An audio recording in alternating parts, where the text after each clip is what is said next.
Bismillaahi Raxmaani Raxiim. Kusoo dhawaada Softigate Academy oo lagu barto maadooyinka software development-ga lagu barto. Anigoo ah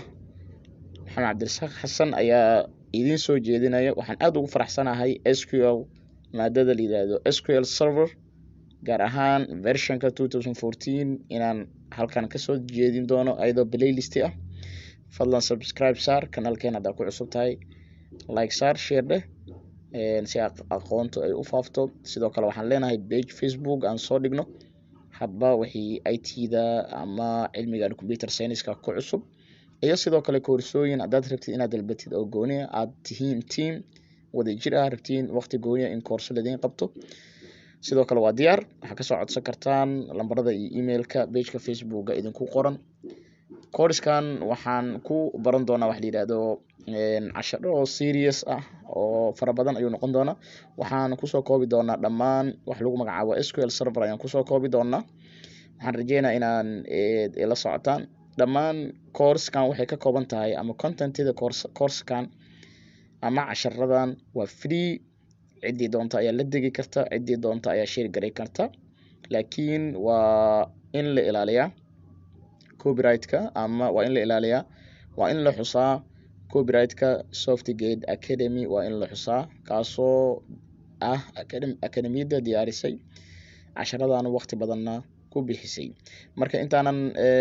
dulmarin SQL Server 2014 wuxuu qabto waxyaabahaas oo dhan dulmarin, waxaan rabaa wax yar inaan isla fiirino waxyaabo fundamentals ah oo muhiim ah si aan u fahanno wax badan ugu fahanno wax lagu magacaabo database administration ama wax lagu magacaabo SQL Server. Marka sideedaba SQL waa la isku qaldaa. SQL Server iyo ama database administration waxay kala yihiin laba qaybood oo aad u kala weyn ay kala yihiin. Waxay kala yihiin sida basic network iyo network administrator ay kala yihiin, ama waxay kala yihiin network configuration iyo network administration. Waa labo isku baahan laakiin kala baaxad weyn, oo network administration ama database administration ayaa baaxad leh. Marka intaanan intaas la gaarin waxaan rabnaa marka inaan fahanno waxyaabahan. Waxaan rabnaa inaan fahanno IT maxay tahay, sababta IT loo isticmaalo maxay tahay, data iyo information maxay ku kala duwan yihiin, database maxaa laga wadaa, structured iyo non structured database maxay kala yihiin labadooda, iyo sidoo kale habka loo soo dejin karo oo aan arki doono insha Allah habka loo soo dejiyo software-ka la yiraahdo Microsoft SQL Server 2014. Sidoo kale waxaan ka hadli doonaa Microsoft SQL Server 2014 wuxuu yahay isaga, ama 2014 version-ka soo baxay muxuu yahay isaga. Sidoo kale database administrator role-kiisa maxaa waay, haddaad rabtid database administrator inaad noqotid ama ninka xogta maamulaya inaad noqotid haddaad rabtid maxay ii sheeg ka dhigan tahay. iyo sidoo kale waxaan arki doonaa salary-ga, average salary-ga lacagta uu qaato ii sheeg wax lagu magacaabo lacagta uu qaato administrator-ka ama database administrator-ka muxuu yahay. Kadibna waxaan samayn doonaa database yar iyo table yar aan samayn doonaa. Kadibna waxaan casharada noogu xigi doona waxay tahay inaan samayno DDL, DML, waxyaabahaas inaan samayno ayaan videoyada kale ku hageynaa insha Allah hadduu Ilaahay yiraahdo. Mar kale kusoo dhawaada Softigate Academy. Aniga Maxamed Cabdirasaaq Xasan ayaa idin soo jeedinaya SQL Server. Kusoo dhawaada. Okay, IT maxay tahay marka? IT waxay ka mid tahay kaliya hadda wax la barto mahane, wax hadda IT waa qof kasto ama casrigan nool, qarnigan 21aad nool haddii la yiraahdo IT waxa maskaxdiisa kusoo dhacayo laptop, kombiyuutaro, fiilooyin isku xiran, waxyaabahaas isku xiran. Yes, waa sax. Laakiin IT-da aad ayay ugu baaxad weyn tahay. Marka la yiraahdo kaliya fiilooyin iyo kombiyuutaro aad ay ugu baaxad weyn tahay. Hadda waxay noqotay IT-da waxaan laga maarmi karin. Kaliya waxaan hadda maskaxdaada gelisaa, ma laga yaabaa inaad ka maaranto telefoonkaaga maalin, ma laga yaabaa inaad internet ka maaranto isbuuc, ma laga yaabaa in ii sheeg Facebook ama WhatsApp ama social media la'aantiisa aad ahaatid muddo bil ah, ma laga yaabaa inaad computer iyo mobile aadan taaban muddo 12 bilood ah. Intaasoo dhan hadda waxay tahay waa wax lama filaan ama waxaan suurta galayn ama aan dhici karin ama si adag ah nolosha ay adkaanayso. So marka IT-da waxaa la yiraahdaa waa combination of technology. Waxay ka imaaday farsamo oo la yiraahdo technology taasoo laga wado technical part and information, iyo waxay ka imaaday information taasoo laga wado processed data la process gareeyay. Labadaas area isku imaaday, information oo ah data la process gareeyay iyo technology oo ah technical part ama qaybta farsamada ah ayaa waxaa la yiraahdaa know how. IT-da sidaba waxay la yiraahdaa know how, waa sida waa sida loo qabto wax waa in lagu bartaa waa sida wax loo qabto waa in lagu bartaa sidaas oo kale ayay dhahaan know how okay IT da maxaa loo isticmaalaa marka IT da hadda waxay backbone u tahay imagine kaliya takhayul samey waxaad takhayul samaysaa ama aad mala awaashaa haddii computer uusan jirin maxaa dhici kara hadda computer hadduusan jirin adeegyada businesska sidee noqon lahaayeen dhibaato ma imaan lahayd faa'iido ma imaan lahayd maxaa imaan lahaa waxaad mala awaashaa iyadoo EVC plus la isticmaalayo laakiin computer uusan jirin ama EVC plus uusan jirin maxaa dhici lahaa xawaaladahan fastiga iyadoosan jirin network uusan jirin internet uusan jirin website uusan jirin maxaa dhici lahaa sidee lacag ah ku dirtay hadda daqiiqad ama 5 daqiiqo kadib ay u gaaraysaa dhinaca kale ee adduunyada ay u gaaraysaa wax baxay lacagta ma ahan wax baxay waa informationka waa xogta waa telephone numberkaaga cidda loo diraayo telephone numberkeeda gurigeed degan tahay lacagta qiimaheeda ii sheeg meesha laga diraayo magaalada loo diraayo lacagta cadadeeda waxyaabahaas oo dhan taariikhda la soo dhigay branchiga laga soo dhigay waxyaabahaas oo dhan waa informationkaas wax la wadaagayo soo marka waxyaabahaas la wadaagayo okay IT da marka hadda waxay muhiim u tahay marka IT da waxay ilaalisaa oo ay caawisaa in xogta la keydiyo la maamulo la controlo amni loo yeelo archive la geliyo la keydin karo process la marin karo analyze la sameey karo fetch laga soo dhex bixi karo share gareyn karo ama la wadaagi karo xogta intaas ay IT qabataa IT waxay qabataa in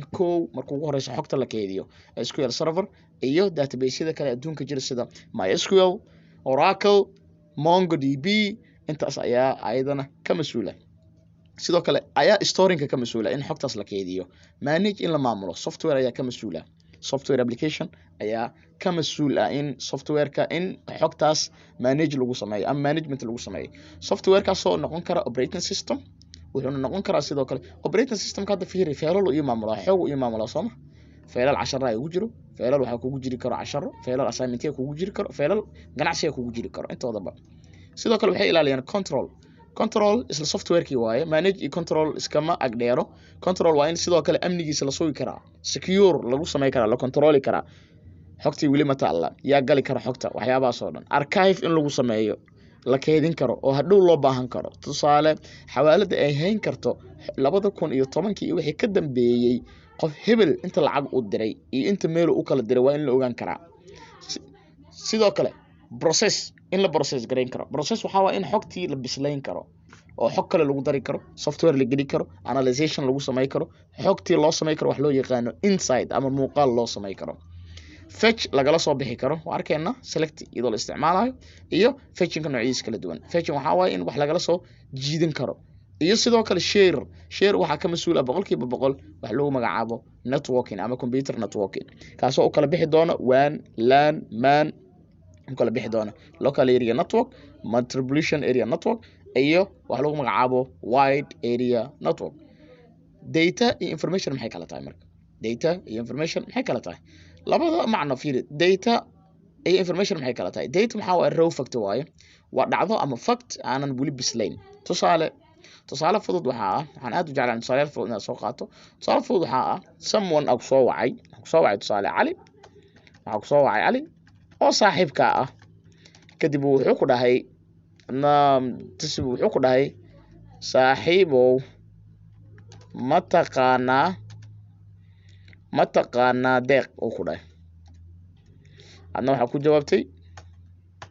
ku jawaabtay oo jawaabtaada ahayd ha kadibna wuu kugu gooyay kadibna telefoonku kugu gooyay maxaa dhacay dhankaaga maxaa ka dhacayo dhankaaga la yaaba dhacay sooma waa la yaaba as leedahay maxaa dhacay ninkii cali ahaa ma waashtay maxaa ku dhacay kadib dib u wacay sooma waxaa leedahay adiga maxaa kugu dhacay marka waxaan rabaa su'aal ah inaan ku weydiiyo marka aad dhahaysay maxaa kugu dhacay maxaa raadinaysaa because ninkan cali uu soo wacay hadal uu ku sheegay waa u jawaabtay sababta wax dheer u raadinayso maxay tahay because cali markii hore wuxuu ku siiyay wax la yiraahdo data waxa aad raadinaysid adiga aad rabtidna waa information deeqaas waxaa rabtaa information ku saabsan deeq maxaa ku dhacay dalka muu dib ugu soo laabtay safar muu galay ma guursaday lacag muu helay business muu bilowday jaamacad muu bilaabay deeq waxbarasho muu helay maxaa ku dhacay cali deeq maxaa ku dhacay waxaa rabtaa inaad ogaato informationkaas kadibna wuxuu ku dhahay waxaa kusoo jawaabay saaxiibkaaga cali wuxuu ku dhahay saaxiibow deeq berri waaye arooskiisa ee u hambalyey cali marka information uu ku siiyey hadda informationku cali ku siiyey marka maxaa meeqa waxaa ku jiro kow noun ama waxa lagu magacaabo namekii deeq time frame oo waqti ah berri kadibna verbkii ama ficilkii ku jiro la sameynayay wixii la sameynayay kadibna meeshan kale waxa ku jirto u hambaliyay oo ah ficil ama amar adiga uu ku leeyahay niyow deeq u hambaliyay maadaama deeq uu idin yahay wax lagu magacaabo mutual friends uu idin yahay oo saaxiib idin dhaxeeyo uu yahay labadiina idin dhaxeeyo uu yahay wuxuu ku leeyahay marka saaxiibow deeq u hambaliyay soo marka waxaa heshay hadda information buuxa ayaa heshay soo marka businessyada adduunkana qaabkaas ayay data information u kala shaqeeyaan database maxaa la yidhahdaa database waxaa la yidhahdaa a collection of related data waa collection waxaa waaye waa wax iswata markaan dhahay maxay tahay waa related data waa daato iswadata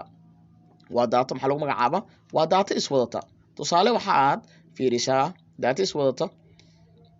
database waa a collection of related data which has meaningful taasoo leh macno database mar walba waxaa laga rabaa inay macno leedahay tusaale waxaa meeshan ku taalo warshad ama waxaa meeshan ku taalo wax lagu magacaabo dukaan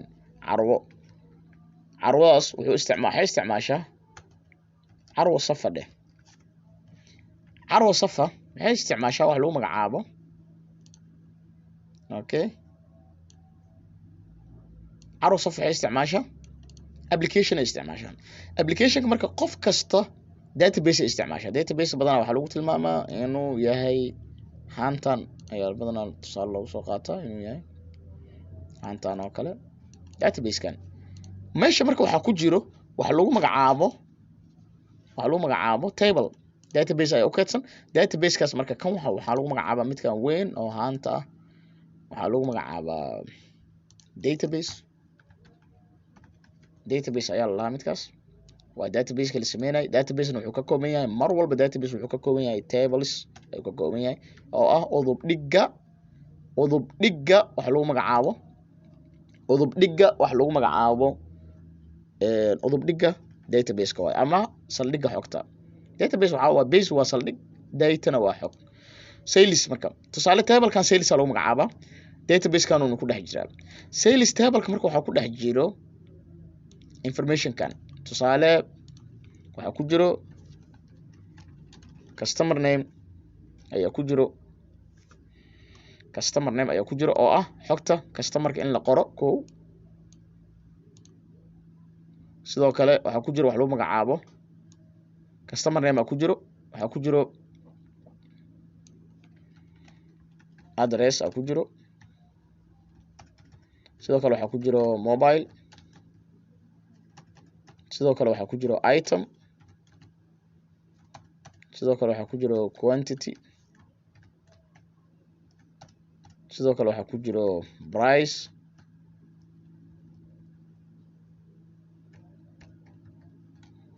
sidoo kale waxaa ku jiro due lacag hartay ma jirto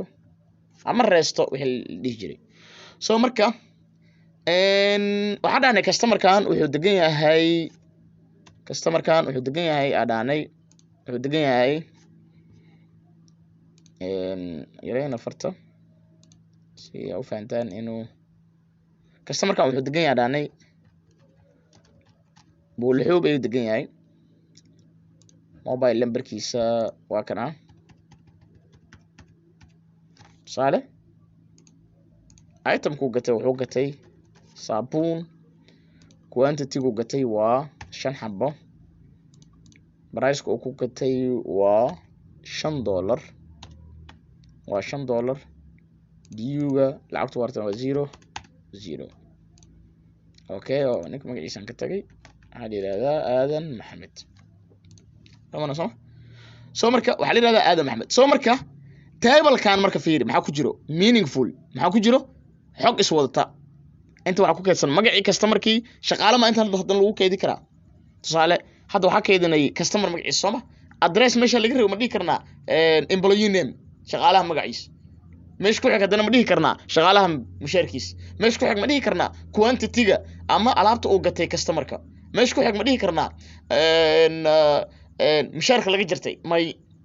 xog saxan ma noqonayso markaas xog nidaamsan ma noqonayso xog nidaamsan see ku noqon kartaa waa inay tahay related interrelated waa xog isweydaarsan waa inay tahay waa inay sidoo kale leedahay meaningful hadda table-kan marka aragno oo lagu magacaabo table-kan waxa lagu magacaabo sales table wuxuu ku dhex jiraa database lagu magacaabo Safa database tusaale waxa lagu magacaabaa Safa database waxa lagu magacaabaa Safa database oo table-kan ku jira Safa database marka waxa ku jiro table-kaas la yiraahdo sales waxa uu wixii la gaday Aadan Maxamed wuxuu gatay 5 xabo oo saabuun ah wuxuuna laga bixiyay $5 ayuu tuuray soo marka waa meaningful waxa uu karnaa in dukaankeena maanta uu soo galay $5 waxa uu karnaa sidoo kale customer inuu noogu yimid buulxubay haddii marka database maxay faa'iideyn kartaa waxay faa'iideyn kartaa hadhow waxa taxliilinay waa meesha hadda soo sheegaynay dhahaynay analyze ama process analyze waxa dhow taxliili karnaa dhihi karnaa naman yahow customer-keena 20% ama 40% ama 50% wax ka badan waxay noogu yimaadaan bulxubay anagana waxa ku naalna oo xarunteena centerkeena waxay ku yaalaan meesha lagu magacaabo kilometer 4 xogtaas maxay ku tusinay waxay ku tusinaysaa xogtaas in company-giina ama carwadiina ay u baahan tahay in branch laga furo bulxubay oo suuq bulxubay ka raasataan meel position company-ga la dejiyo fetch waxa way in la soo saari kara dhow inaan dhihi karno waxa ii soo saartaa dhammaan wixii maanta la gaday ii soo saar intooda dhan waxaan ku wada arki doonaa insha Allah maadooyinkeena xisadooyinkeena ama videoyadeena soo socda ay ku arki doonaa okay sidee loo soo dejiyaa simply qof kasta oo internet waa heli kara waxa sameyn kartaa google.com tagi kartaa kadib waxa dhigi kartaa Microsoft waxa dhigi kartaa Microsoft SQL Server 2014 Express Edition raaci Express Edition halkaas waaye kadib halkaas ku dhufanay SQL Server sababta SQL Server u baahanay maxaa waaye SQL Server sababta u baahanay waxa waaye waa IDE taasoo laga wado Integrated Development and Environment ya laga wado development environment maxaa waaye wuxuu xiriirna la siinaa database-kii ayuu xiriirna siinaa anagoo isticmaalayno wax lagu magacaabo SQL annagii oo inta taagan ayuu wuxuu xiriir ii siinaa MS ama server SQL server ina database la xiriiro anoo isticmaalayo luqad la yiraahdo SQL maxaa laga soo gaabi structured query language okay markaas la faahna marka halkaan aad soo degsanaysaa English waa dooratay system requirements-ka halkaan ay ku sheegaa inta laga rabo requirement-iga processor-ka laga rabo ku sheega minimum speed waxa laga rabaa 1 GHz inuu yahay ama faster 500 waxa laga rabaa half GB oo RAM ah ama random access memory-ga hard disk waxa laga rabaa wuxuu ka qaadanaa 4 GB ama 4.2 GB oo hard disk ayuu ka rabaa kadib waxa leedahay download ayaa leedahay ana hadda mar hore aan download dahay marka link-gaana waxa idin soo dhigi doonaa description-kana idin soo dhigi doonaa okay sida lagu shubtana video waan ka soo duubayaa okay marka labadan maxay kala duwan yihiin structured data iyo wax lagu magacaabo unstructured waxa jira wax lagu magacaabo structured hadda fiiri SQL markaan dhaahno waa structured database waa database structured ah laakiin markaan dhaahno MongoDB wax lagu magacaabo ama wax lagu magacaabo PostgreSQL inkastoo PostgreSQL iyo structured iyo unstructured isku qaban karto database-da waagi hore maxaa la keedin jiray text iyo image iyo video hadda waxaa imaaday in la keediyo image kala duwan videos kala duwan iyo waxyaabo kale oo very difficult in la keediyo tusaale waxa kamid ah Facebook oo kale social media waxay isticmaalaan oo kale kamid ah waxa kamid ah e-commerce-ga oo kale cart in la keediyo kamid ah alaab la keediyo alaab lagu shubay mid kale laga soo qaaday mid kale lagu shubay waxyaabahaas oo dhan sidoo kale unstructured kana waa fast waa very fast way wuxuu isticmaalaa ka yar ama wuxuu isticmaalaa qaab ka duwan qaababka isticmaasho structured database loo yaqaan marka database administrator maxaa laga rabaa waxaa laga rabaa inuu keydiyo xogta maamulo qorshe sameeyo installation uu sameeyo uu softwarada la rabo computerada uu ku shubo configuration uu sameeyo softwaradaas uu ku shubayna uu configuration ku sameeyo dabdi uu ku sameeyo uu hagaajiyo database design inuu naqshadeeyo database ka naqshadiisu yahay ama uu fahmo performance development ama performance database inuu dhiso hadii la yiraahdo okay database kan aad u culus yahay bankiga isticmaalo ama shirkadana isticmaasho ama carwadana isticmaasho waa inuu furfuri karaa oo fududeyn karaa marka wax lagu magacaabo okay inuu sameyn karaa performance monitoring inuu sameyn karaa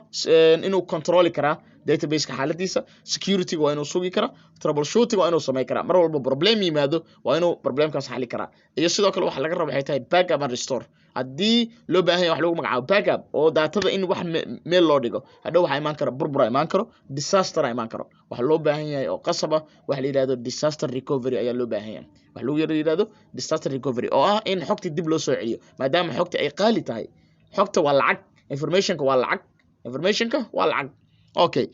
average base salary marka base salary-ga ama database administrator-ka sanadkii uu qaato waa $97,000 laakiin marka in Soomaaliya marka la joogo 800 ilaa iyo wuxuu u dhaxeeyaa $600 ayuu u dhaxeeyaa qofka database administrator-ka ah oo junior-ka cusub 800 ilaa iyo 600 u dhaxeeyaa 600 waxa ka badan ilaa 800 u badan hadda marka waxa laga yaabaa company-gaas inuu company xoog leeyahay lacag leeyahay qarash badan ku fadhiyo oo IT-dana xoog u saaray waxa laga yaabaa in $1,000 oo kale aad gaarto habka aku qiyaas weyn waxay tahay sanadka 2021 marka waxaan sameynaynaa SQL ayaan soo kicinaynaa server database ugu horeeya sameynaynaa iyo table ugu horeeyay kadibna insertion ka ama table ina wax gelino waxaan ku arki doonaa sheeg videoga labaad aan ku arki doonaa videoga labaad sidoo kale waxaan ku arki doonaa waxaan sharxi doonaa introduction to database oo ah iyo relational database wax laga wado ayaan ku sharxi doonaa videoga marka inaad la socotaan videoga isku day halkan waa Softgate Academy fadlan subscribe noo saar adigo aad u maasan waa cilmi free lagu soo diyaariyay oo bilaash ah ku baranaysid waaye page-keena Facebook-na ina like shartid Softgate Academy ku qor ina like shartid ama la yaab ama jeclaysi asartid isku day halkaas waxaan soo dhigi doonaa dhamaan waxyaabaha ku cusub IT-da ayaan soo saari doonaa anigoo ah Maxamed Cabdirasaaq Xasan ayaana idin soo jeedinaya wixii su'aalaan waxa soo dhigi kartaan qaybta comment-iga ayaa soo dhigi kartaan sidoo kalena waxaad soo dhigi kartaan qaybta hoose ayaad la wadaagi kartaan okay marka ugu horeysa marka uu soo baxo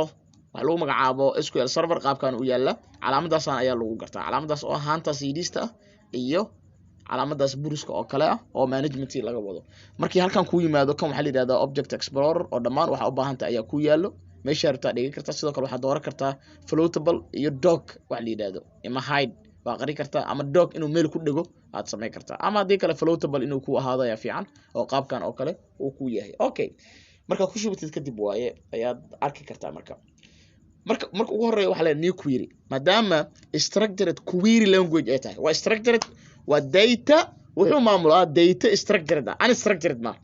structured data maxaa laga wadaa waa data la kaydinayo text iyo image la kaydinayo maaha video kuma jiro waxyaabo kale oo ka duwan oo unstructured ah lama kaydinayo marka waxaan isticmaalayaa database ka waxaa u baahanahay marka inaan iraado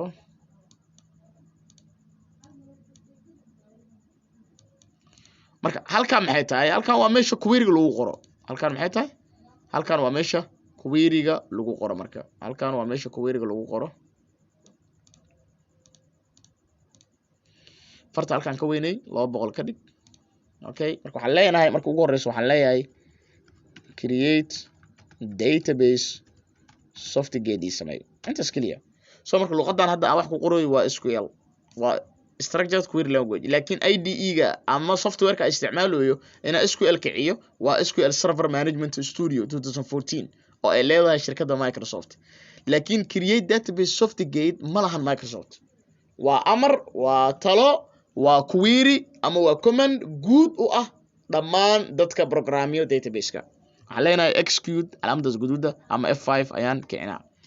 execute waa amarkaaga in la kiciyo uu shaqeeyo okay waxaan u baahanahay marka inaan isticmaalo wax lagu magacaabo database-kayga use aan dhaho softgate aan dhaho kadib waxaan u baahanahay execute inaan dhaho marka waxaan rabaa database-kan la yidhahdo master oo ah system database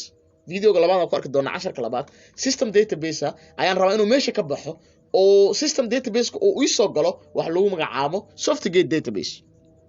execute softgate database ma soo baxay yes softgate database waa ii soo baxay laakiin wax table ama igu jiro softgate no wax table kuma jiro see ku ogaana waxaan leeyahay select waxaan leeyahay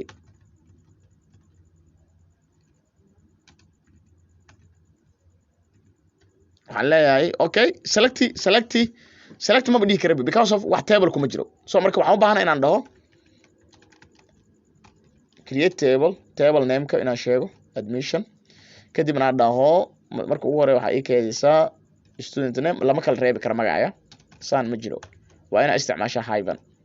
haddaa rabtid qoraal dheer inaa qorto student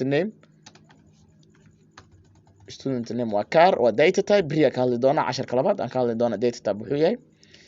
student name waa data type not null iyo sidoo kale course waa inaan dhihi karnaa car 10y okay intaan keliya akeedina okay